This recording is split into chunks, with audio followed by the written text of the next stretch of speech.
Cowling, Part 3. After marking the cut lines, I'm ready to make the cut. I leave some sections uncut so the cowling stays in alignment when I'm glassing the tabs. Epoxy doesn't stick to duct tape. It will help me to separate the halves later on. And that's how it looks when I complete the cut.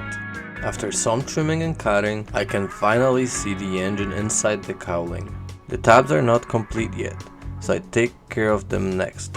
I tack it in with instant glue. When it's in place, I will glue it with epoxy.